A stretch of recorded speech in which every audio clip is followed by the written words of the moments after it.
I have flown. I have sailed. I have moved about this world of ours, and ever in search of the finest of its kind, we bring you the tops in spine chillers.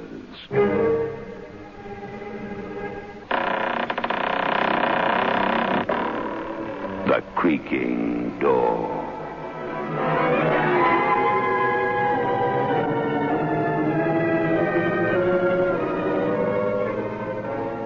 The manufacturers of State Express 3/5 Filter King cigarettes take pleasure in presenting The Creaking Door.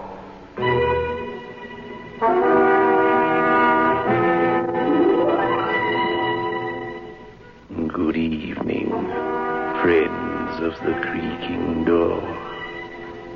The creaking door is open, so do come in. You know, some ghosts are awful liars. One of our people here tells the most fantastic stories of his life on Earth.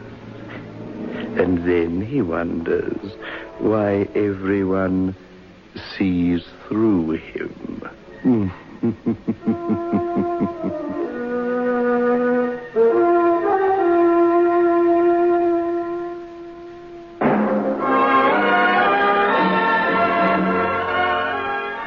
Move in world class. Get the taste of new smooth State Express 3/5s today. We promise you, it's the smoothest cigarette you can get.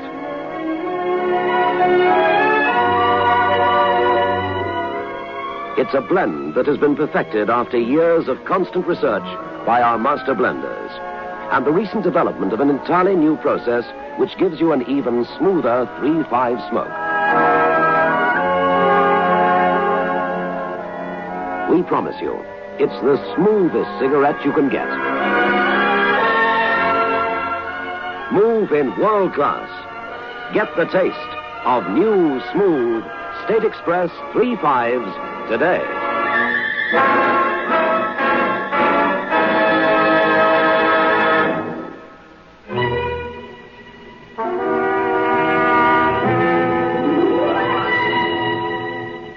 A man sits on a bench near the river. His suit is crumpled and ancient, his shoes broken. Now and then he sips from a bottle of cheap wine that has become his only friend. But he doesn't sip with good cheer and happiness. He drinks in horror.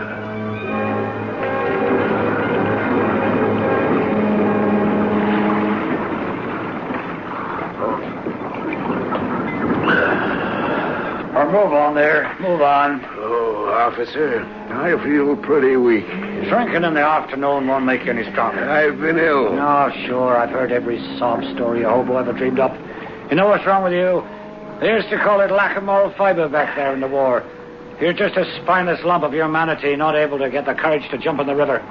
Now get going or I'll run you in. Oh, very well. No hard feelings. I know you're just doing the job the city pays you for. You got the price of a meal. No, I'm a vagrant. Arrest me if you like. It doesn't matter. Another few days in jail. What's that to a guy like me? If I stake you to a You know meal... the answer? Booze. I know some people who help guys like you. Most of them are ex-drunks, and they understand. You sound like an educated man. They might be able to do something for you. No, thanks. I've got the greatest respect for people like that. They'd sober me up, and the one thing I couldn't stand to be sober.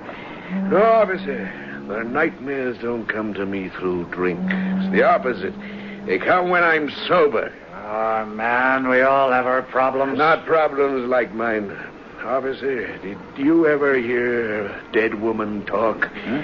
Did you ever have a dead woman tell you that she loved you after you'd murdered her? Now, what's this talk about murder? You can't arrest me for it. Sure, I killed her. Sandra helped. Maybe it was Sandra's idea. But you can't arrest me for killing Jeanette because Jeanette isn't dead. You see, I was married to Jeanette when I fell for Sandra. Sandra was beautiful. Jeanette was insipid beside Sandy. I loved Sandy.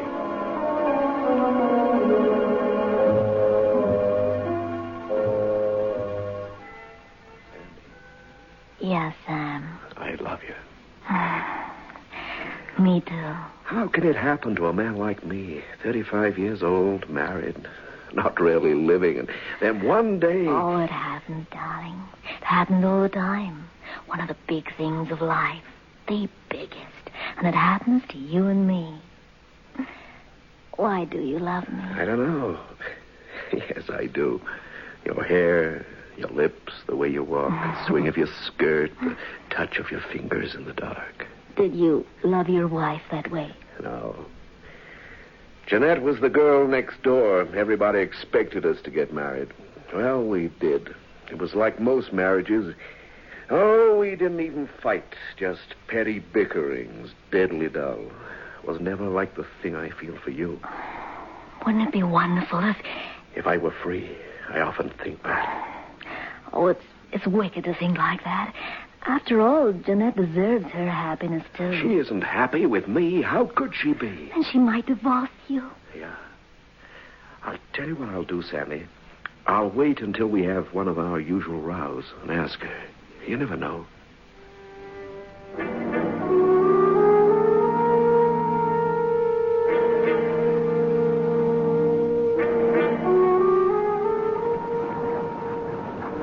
That's how it started, officer. Just a few words said casually. Tell me the rest of it. Sure. But remember, there's no arrest you can make because she's still alive. How? Search me, but she's alive and kicking, I know that. You see, officer, I don't know exactly when I decided to kill her. Perhaps it was when she refused to divorce me. Yeah, I think that was it.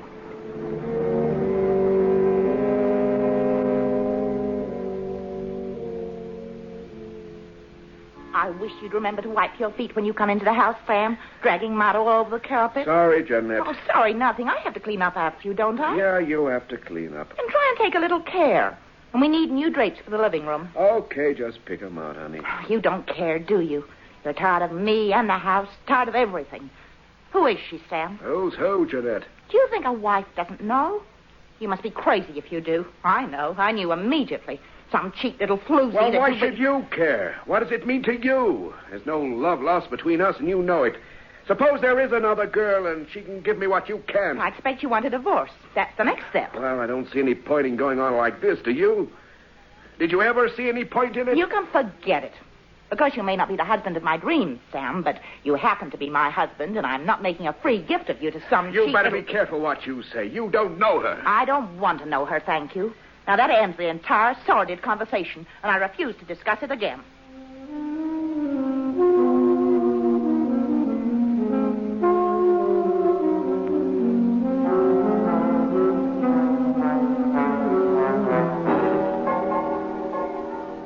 Make yourself at home, Sam. I'll fix us a drink. Here, take your jacket off. Oh, this is really like home. Why, Sam.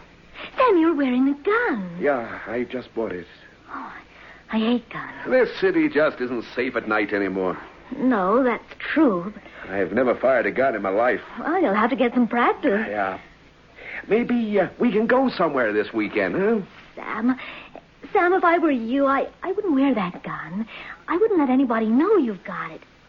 Leave it here until you need it. Until I need it. Yeah. Boy, I'm with you all the way. Thanks, Sandy. Well, here's to us. Yup. Here's to us. Shut away from the world in our little hideaway. That's how I want it, Sandy. I don't like people a lot, you know. I want us to be together for always.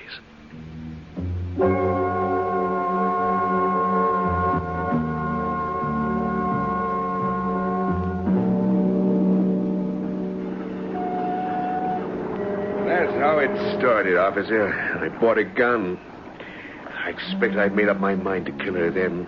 But I fooled myself that I didn't have to. She might see things my way. And she never did? No, she never did. Women are funny creatures. You can say that again.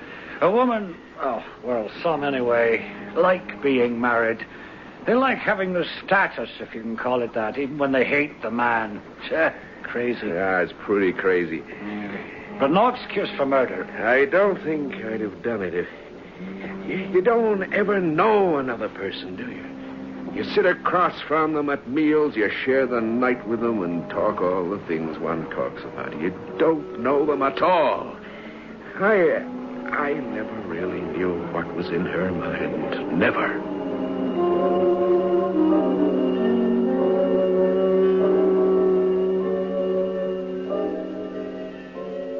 You were late home tonight. Yeah, that's right. Seeing your little sweetheart? Oh, lay off me, will you, Jeanette? I hoped we could go to a movie, that's all. You hate me. You show it every day. Why should I take you to a movie? Because we have to live normal lives, that's why.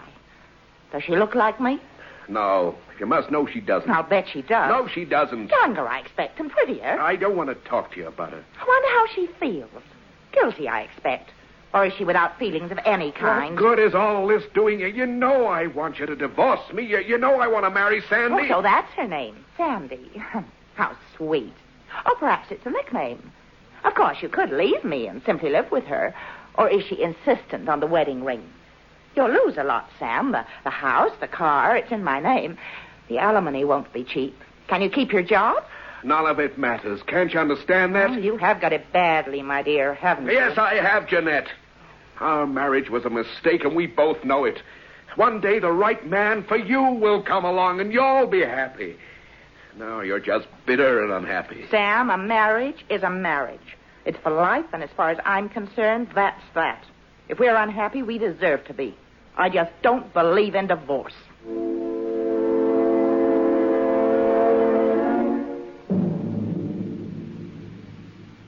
Don't be depressed, Sam. Don't be sad about anything. If she was gone... Yeah. If there were only an accident, say, or a burglar. You said the city was dangerous. You were right, you know. It is. People get killed. You hear of bad things happening every day of the year. Don't you, Sam?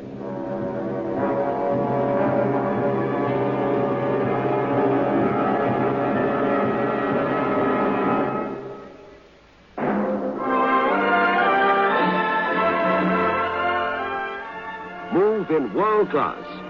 Get the taste of new smooth State Express 3/5s today. We promise you, it's the smoothest cigarette you can get.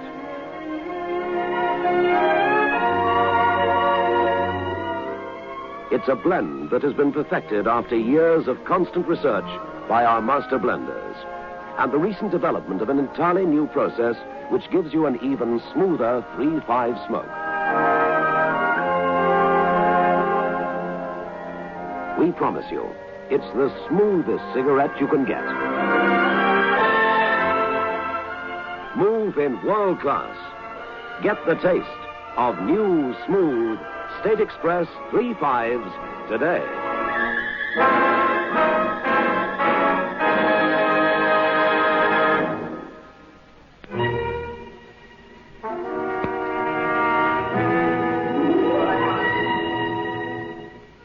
Oh, this adds up to trouble. You know, many a man has felt just as Sam feels. Only a few use the gun, pull the trigger. Interesting people, murderers. I meet quite a few behind the creaking door.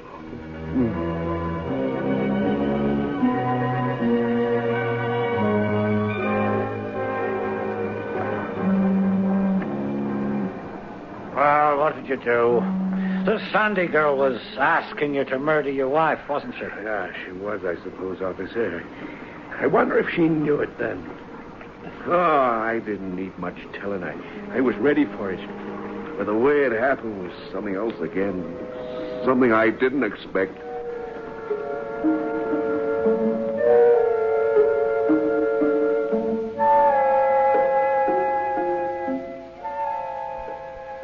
Sandy, you're falling asleep. I'm happy. Cat that ate the cream.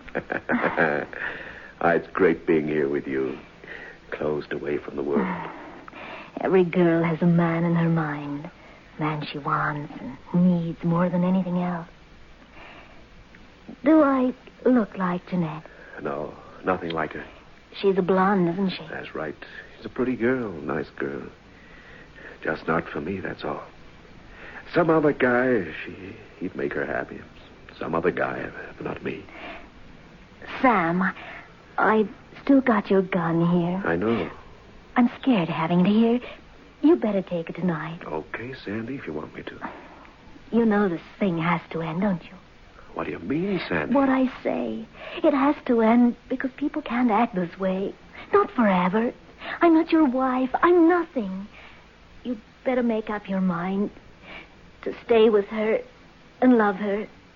There's no other way. No, please, no. A girl can't live like this. Sam, you make up your mind once and for all. And here's your gun.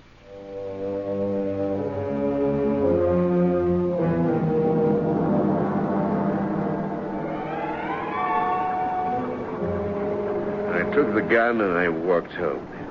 She was there, Jeanette, with that martyred look on her face, dinner waiting. Poor Jeanette. None of it was her fault.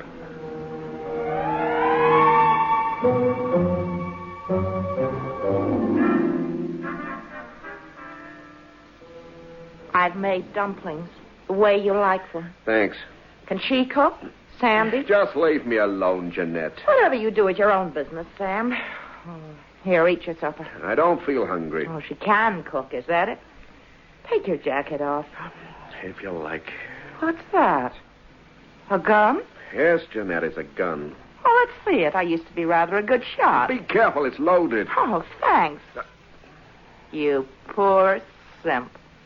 Did you buy it to shoot me, Sam? Oh, don't be foolish. I can read you like a book, Sam. You bought it to kill me, but you didn't have the nerve. You never would have managed it. You haven't the courage to shoot a sick cat. I wouldn't shoot you, Jeanette. You've done me no harm. If we hurt one another, that's how things are. But now I have the gun. You pull back the slide like this. Now it's cocked. Push the safety catch forward. Now it's ready to fire. Oh, careful, it has a hair trigger, Jeanette. Don't point it at me. Goodbye, husband. No, it's... Oh, in my hand. Let go of that gun. Let go. Now, you fool. Oh. Jeanette. Jeanette. I swear I didn't mean it.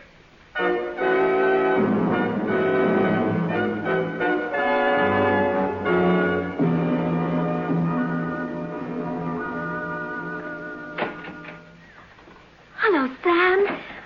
Oh, Sam, did she let you come here? She's dead. What do you mean? I shot her. Sam, tell me quickly. She was gonna kill me, and we fought over the gun, that's all. I didn't mean to, but nobody will believe me now. Of course not. Did you leave her just lying there? Oh, Sam, tell me everything. Yeah, I just left her where she fell. Give me your door key. What for? I must go to the police, that's Give all. me the key, you fool. I'm in the stew, you know. Accessory after the fact. I can hang, too. The key. Come on, quickly. Please, Jeanette. I'm Sandy. I'm not Jeanette. Oh, my mind's going. The key, quickly. There. What are you going to do? Never mind. Now just stay here and don't leave. Whatever you say, Sandy. Anything you say.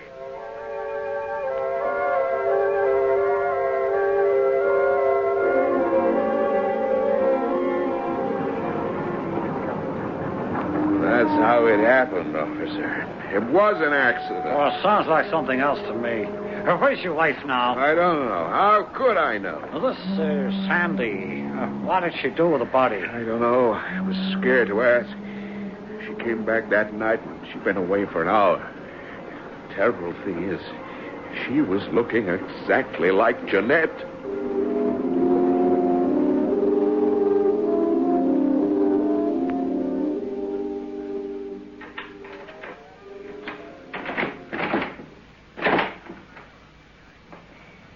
I was scared you'd go to the police, Sam.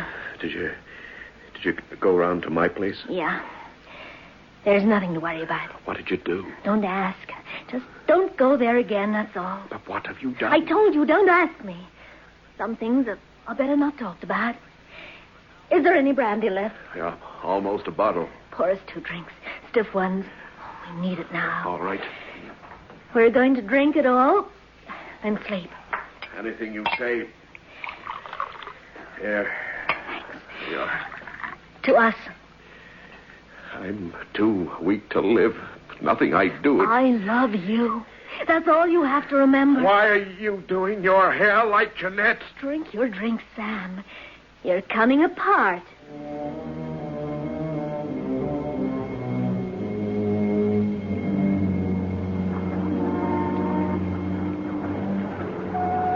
I drank everything she gave me and I slept. It was late in the morning when I woke up. The sun was high. There was a woman standing, looking down at me. Sam, you're in a bad way. Jeanette, what are you doing here? Jeanette! You foolish boy. I'm Sandy. Jeanette! Did you call, Sam? Jeanette, she was here just now. You've been having a nightmare. No, I saw her. She went into the kitchen. Look, I just come from there. She isn't there, Sam. Jeanette is dead. But I saw her. I tell you, I saw her.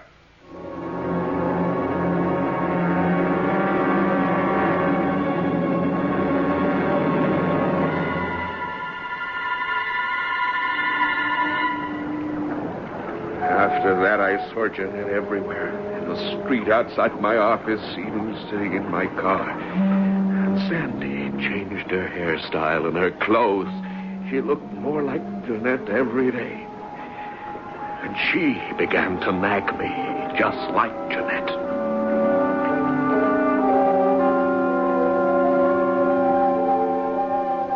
Pick your legs up, Sam. I can't clean the place if you sprawl there all day. Sorry. You must try to control these silly visions of yours. I know, but she's there. She's everywhere. I saw her just now, Sandy, as I came in. She was standing in the hallway just looking at me. Hello. Yeah, he's here. But nobody knows I'm here, Sandy. Well, obviously somebody does. Answer it. All right. Hello? Hello, Sam. Oh, no, you're dead. You're dead. Oh, give it to me, you fool. You know, spine it all. Hello? Hello? I rang off. But it was her. I know it was her. Sandy, it was her. Clear off out of here. I can't stand having you around. Man who schemes to shoot his wife and lacks the courage and gets himself into a state of nerves like a child. Oh, go on. There's the door. Beat it. Oh, please, Sandy, give me another chance. There's just one thing I'll give you. The gun. Here, go on, take it with you. You may need it.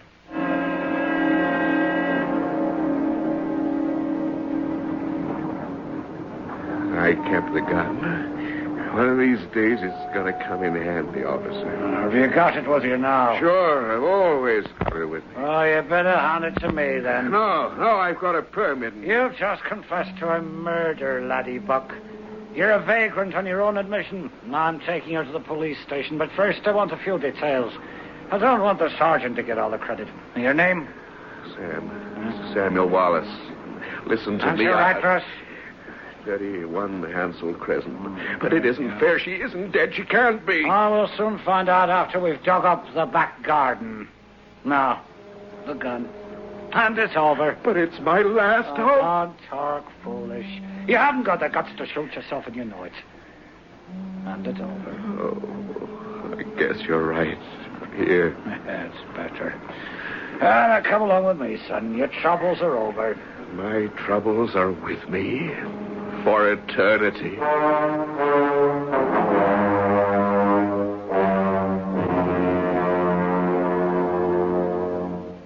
Jeanette? Yes, dear? Can I borrow that hairdryer? Of course, Sandy. I wonder if he's he's done it yet. He won't have the courage until he's quite mad. It's worth waiting for, though, isn't it? 50,000. Of course, Sandy. And the lovely thing about it is that nobody can ever find out. Nobody anywhere can ever find out how we did it. Yeah. Well, he deserved it. After all, he was going to shoot you. Well, of course he deserved it.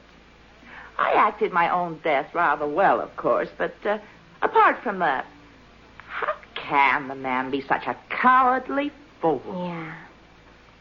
Say, have you thought what might happen if he went to the police? Sam, he won't. He hasn't got that much courage.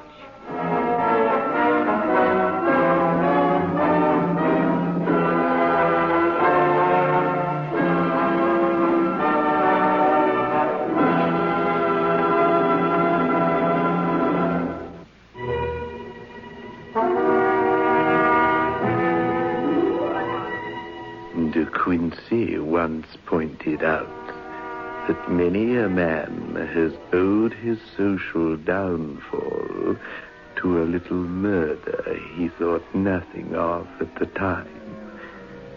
Poor Sam. Perhaps he would have been well advised to shoot both of them. One simply can't tell, can one?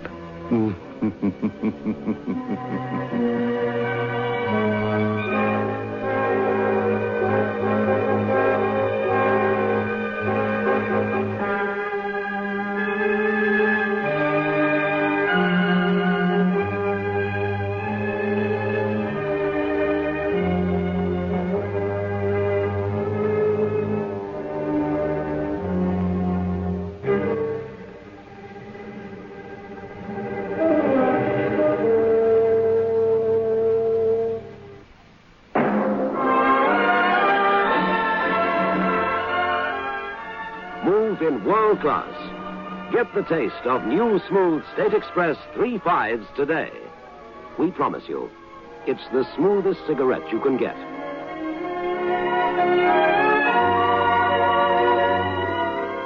It's a blend that has been perfected after years of constant research by our master blenders, and the recent development of an entirely new process which gives you an even smoother 3/5 smoke. We promise you, it's the smoothest cigarette you can get. Move in world class. Get the taste of new, smooth State Express 3/5s today.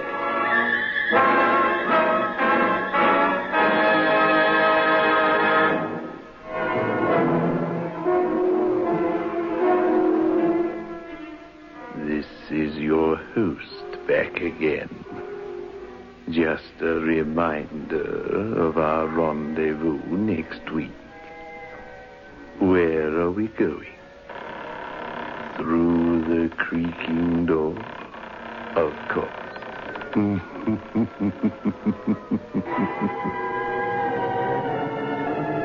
The manufacturers of State Express 3/5s Filter King cigarettes invite you to listen next Saturday at 9 o'clock when they will again present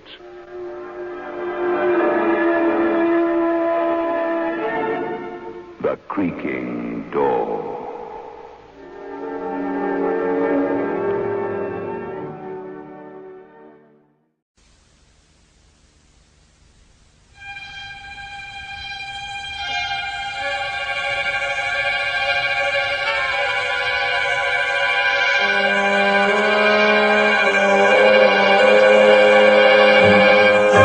The Price of Fear.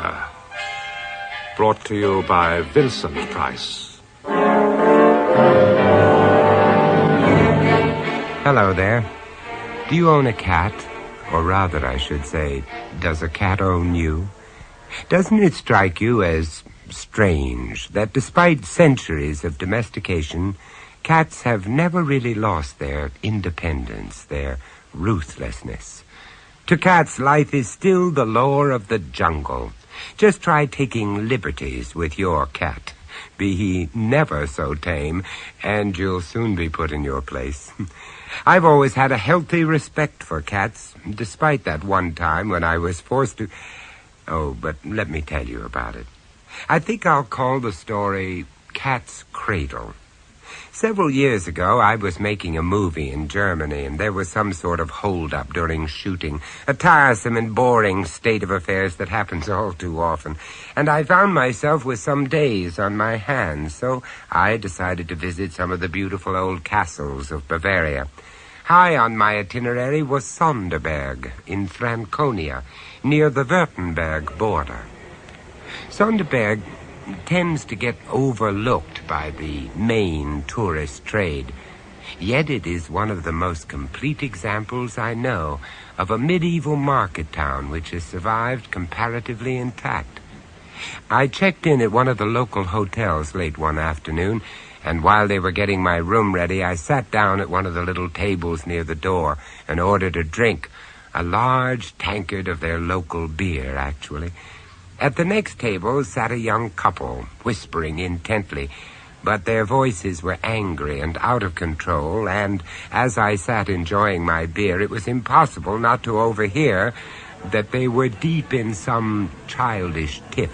Beth, for God's sake, stop talking nonsense. How dare you say it's nonsense? It is nonsense, and you know it. I never even looked at the damn woman. I don't know how you can be so callous. Did you see how disgustingly fat she was? I tell you, I didn't notice her at all. Liar. Oh, shut up. Oh, God, what a start to married life. Oh, look, Beth, you're tired. I'm tired. It's all been a strain. Let's not say things we'll be sorry for. Let's have an early night. The next best thing to your German Hausfrau. Oh, for the last time, I didn't fancy her. If you're going to carry on like this every time I look at another woman, you'd better tear my ruddy eyes out. Ah, so now you admit you looked at her. Oh, for heaven's sake. The young man glanced uneasily in my direction, obviously wondering if I'd become an involuntary eavesdropper. Of course I had. And I certainly had no intention of making myself scarce. Isn't this a charming town? Yes, charming. Delightful. Are you on vacation? No. Yes. That is, We're on our honeymoon. Oh, are you? Are you indeed? Well, what an ideal place to spend it. We haven't exactly succumbed to its charms yet. We've only just arrived. Well, give it time. Sonderberg is a step back into the past. It takes a while before its charm begins to work. It's certainly quiet enough.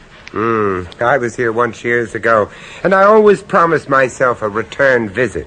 Then it seemed like an oasis in a desert of insanity. Yes, I suppose so. Except, of course, that Sonderberg has had its own fair share of horrors, you know. Oh, that's good. Oh, what delightful beer this is. So refreshing. Do go on, please. Well, the castle, do you see it up on that rock? Yes. Look through the window there, see? Oh, yes. Well, that was taken over as a headquarters for the Inquisition. Oh, the poor wretches who were incarcerated and tortured up there. I saw the castle as we drove in. It was beautiful, but it made me shudder. It's not surprising. The Inquisition left several pleasant little mementos, all in as good a state of preservation as Sonderberg itself. You must visit the place while you're here. Well, that is, if you're not squeamish. Squeamish? Look, I've got an idea. Why don't we join up and go round the castle together tomorrow? Well... Please do. Oh, unless, that is, you're already busy. Well, no, but... We'd love it, wouldn't we, Beth? Yes. Yes, of course we would. At first, I couldn't understand the young man's enthusiasm. After all, a honeymoon is a honeymoon. Then it struck me that he needed a defense mechanism, and I would be there to guard him from the kind of row that I'd stumbled upon just now.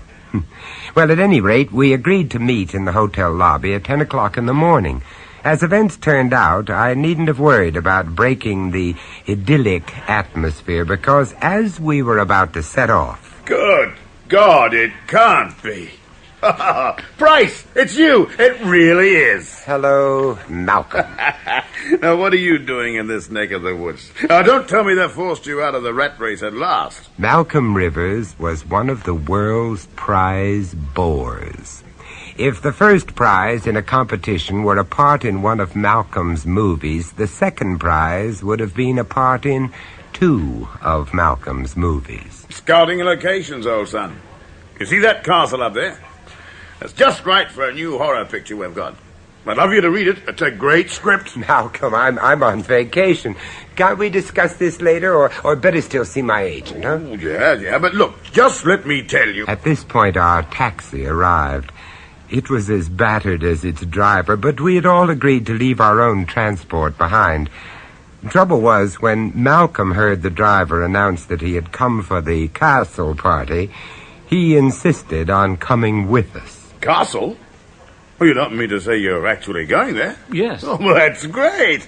I can actually show you where it all takes place while I'm telling you about it. Malcolm, Oh, come on, don't be so coy.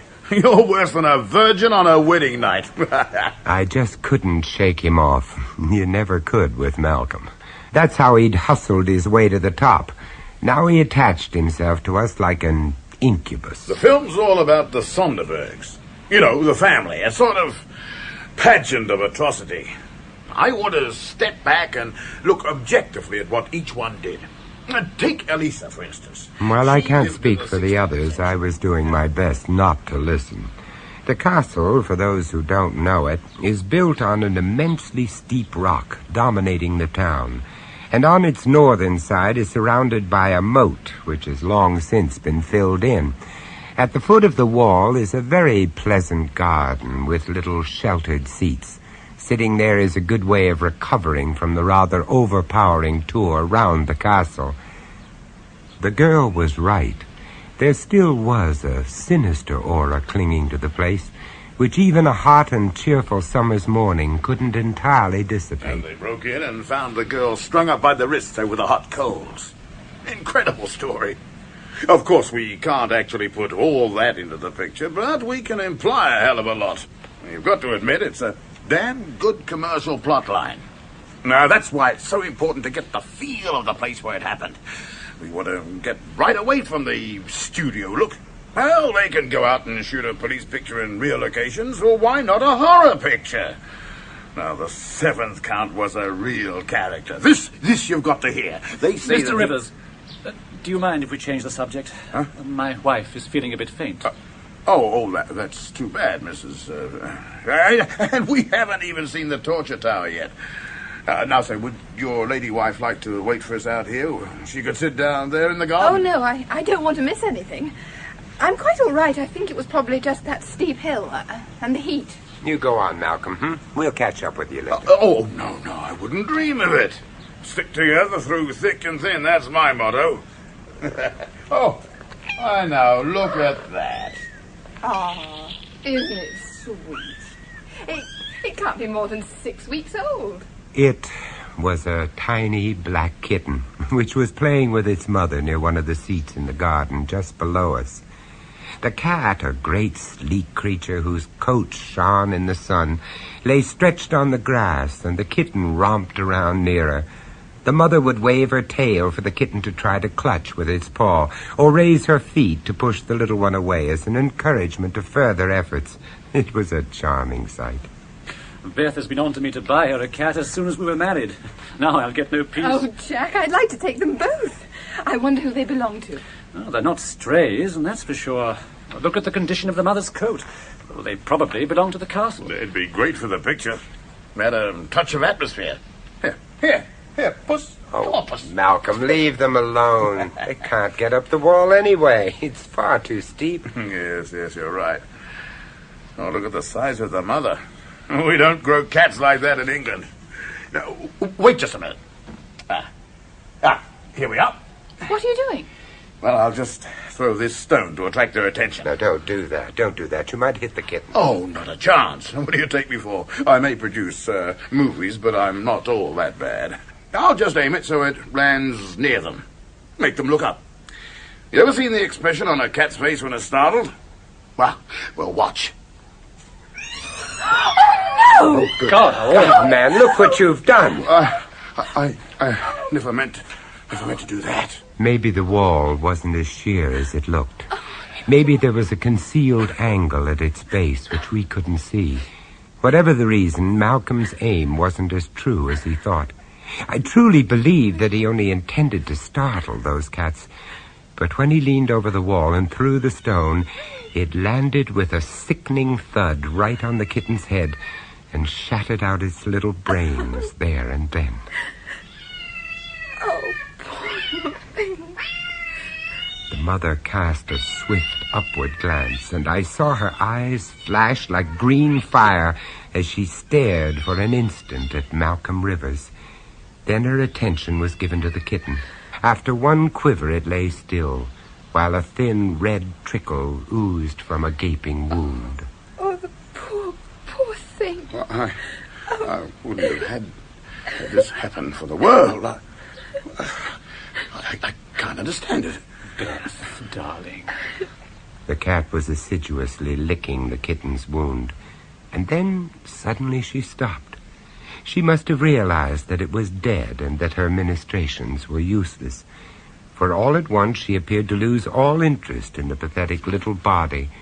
Instead, she looked again at Rivers, and in that look was all the concentration of primitive hate. Her green eyes blazed, and the blood which dabbled her mouth and whiskers made her look for all the world like an avenging fury.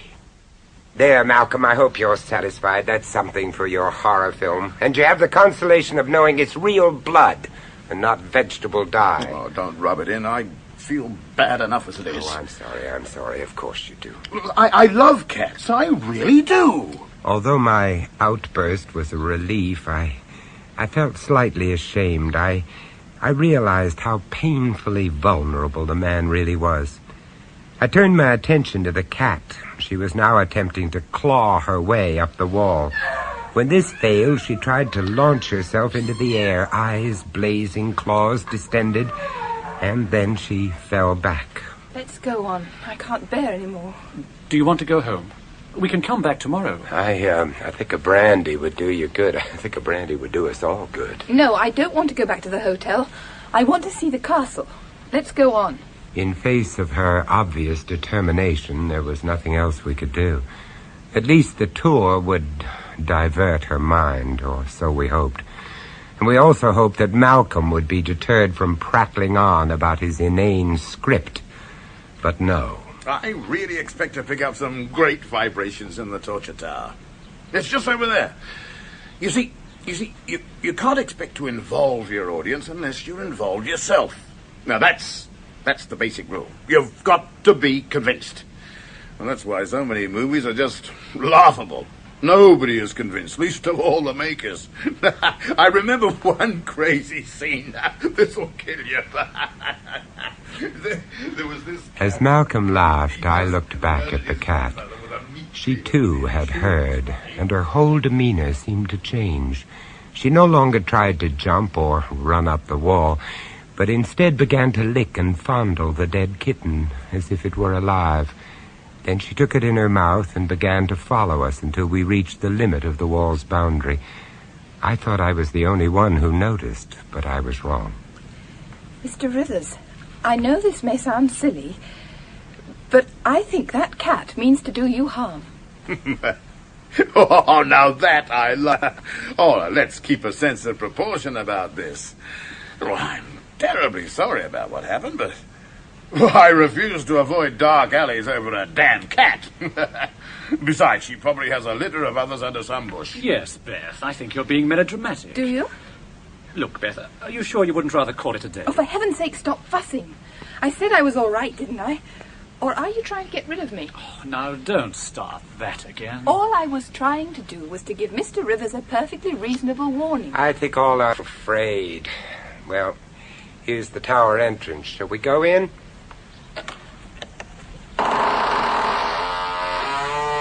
I tried to sound unconcerned, but somewhere in the back of my mind I had a sneaking feeling that the girl was probably right.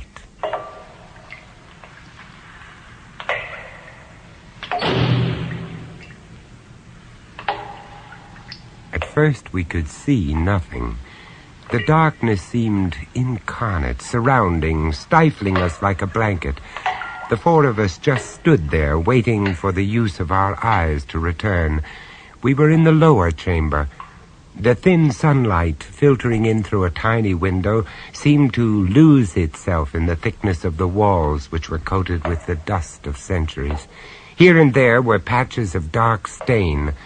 Only Rivers, naturally, remained comparatively unmoved. Not much room for cameras down here. Still, I suppose we could manage. Excuse me, but you are English? Yes. Well, three of us are.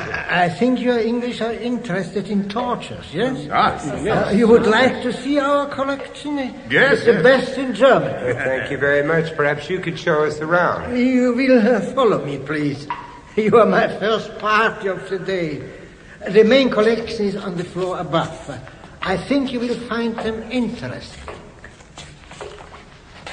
I remembered the wealth of stories about the legendary cruelty of the Counts of Sonderberg, and of course their ladies. It was said that they had found a legitimate outlet for their bloodlusts by channeling them into the service of the officers of the Inquisition. None of your half measures here. Wow! Look at all that. Oh, Jack. We found ourselves in a room full of torture instruments. Chairs full of spikes which gave instant and excruciating pain. Steel cages in which the head could slowly be crushed into a pulp. Racks, belts, boots, gloves, collars, and all around the walls great headsmen's swords, evil, keen-edged weapons that would decapitate with one slash, and nearby blocks where the victims' necks had lain, with deep notches where the steel had bitten through the guard of flesh and shored into the wood. We all found ourselves speechless in the face of this bestial evidence of man's inhumanity to man. All, that is, except Malcolm Rivers. This is unbelievable. Just what we need. It's too good to be true. It really is. Do you see? It's perfect for a setup just here. It's a question of getting permission to use this stuff, but well, I wonder what the formalities are. Hey, let me just sit in that chair a moment. Wow! Rivers was behaving with his usual insensitivity, but there was something more. I think the others shared the feeling with me that it was sacrilegious. An odd word to use, I know, but there was something sacred about the place. It was a temple, but a temple to evil. Now, over here, sirs and madam, is a famous instrument of the Inquisition. One might almost say the most famous, and still in perfect working order. The old man pointed to the main object in this chamber of horrors, the Iron Virgin, a copy of the famous one at Nuremberg. The contraption was covered in rust and dust, except for the face, which was oddly fresh-looking, as if the custodian had scrubbed it. While the figure was curved in the shape of a woman, it was just broad enough for a man to fit inside, as we could see when the door was opened. The door itself was enormously thick and was worked open and shut by a thick chain running through a pulley attached to a heavy beam in the roof. When the weight was released, the door would slam shut. The devilish nature of the Iron Virgin was truly revealed when you examined the inside of the door. A number of iron spikes were fixed there, and when the victim was placed inside it and the door closed, the upper spikes would pierce his eyes, and the lower ones his heart and vitals. What a charming toy. Oh, God, look at the bloodstains. It's hard to wash out blood completely, man. And there are some who say it comes back anyway. I think I can believe this place is haunted.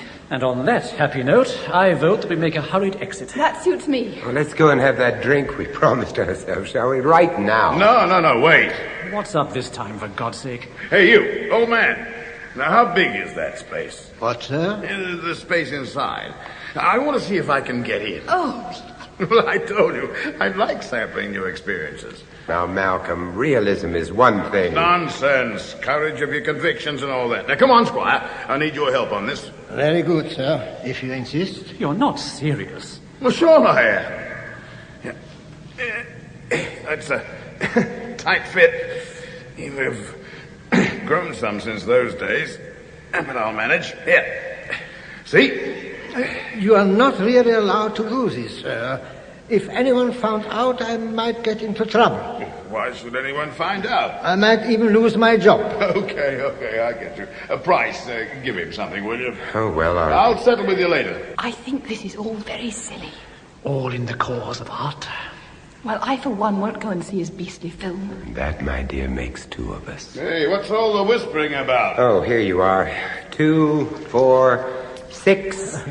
Thank you, sir. Oh, thank you, sir. Do you think that will square your conscience? Oh, yes, sir. I think that squares it very nicely. And now that you've had your little game, can we all go? Go if you like. I'm not stopping you. I'm staying here. Oh, come on, Malcolm. Malcolm, nothing. I'm really enjoying this. Live dangerously, that's my motto. Charlie, now unfasten the door. But, sir... Can't somebody stop Malcolm, you've had your little joke, but enough is enough. Enough hell. You, Charlie, do as I tell you. Now start letting that door down. But slowly. Very, very slowly. Despite his reluctance, the old man did as he was told. He worked the machine with a deliberate and excruciating slowness in which the outer edge of the door hadn't moved half 5 inches in as many minutes. The whole ridiculous charade had a kind of macabre thrill about it. It was a scene from Malcolm's horror film played exclusively for our benefit. And then I saw her. The cat. I don't think the others noticed at first. They were too intent on watching the progress of that door. Even Rivers had ceased to chatter. In the far corner of the chamber, dark, untamable forces were gathering. Her green, baleful eyes shone like danger lamps, and as I peered at her, I could see that their color was heightened by the blood, which still smeared her coat and reddened her mouth. And still, slowly, inexorably, with the precision of an expert, the old man went on working that door. Even then I wasn't sure what the animal intended to do, or even if she intended to do anything, until suddenly... The cat! Look out for the cat! The cat launched herself, not at Malcolm, but at the luckless custodian. Her eyes blazed with ferocity. Her hair bristled till she seemed twice her normal size. Her tail lashed out like a tiger's when the quarry is before it. The cat's claws found one of his eyes, and I actually saw her tear through it and down his cheek, leaving wide bands of red where the blood seemed to spurt from every vein. Oh, Jack! Oh, God! Look out! He can't hold it! With a yell of agony and terror, the man leapt back, dropping the chain which held back the door. It ran like lightning through the pulley block, and the massive door slammed shut. In the instant before the door had closed, I saw Malcolm's face. His eyes stared as if dazed, and for once in his life, he was speechless. Jack, help me get the door open. For God's sake, help me. I'm coming. Beth, stay where you are. For God's sake, don't look. The end must have been quick, for when we managed to wrench the door open, the spikes had done their work. They had pierced right through the skull, so that as the door opened, the body came with it, and he fell to the floor, face turned upwards. Get your wife out of here. She needs air. I'll attend to the old man. Right. The old custodian was leaning against the wooden pillar, holding his reddening handkerchief to his eyes, while on the face of poor Rivers, there sat the cat, purring loudly as she licked the blood which trickled through the gashed sockets of his eyes. I pushed her away from her ghoulish meal, and, well, I hope no one will call me cruel, because I seized one of the old executioner's swords from its rack on the wall, and with one slash, saw her in two on the spot. poor Malcolm. He'd had his total experience, a good deal more total than he'd bargained for. Cozy, wasn't it? You see what I mean about cats? You never can tell.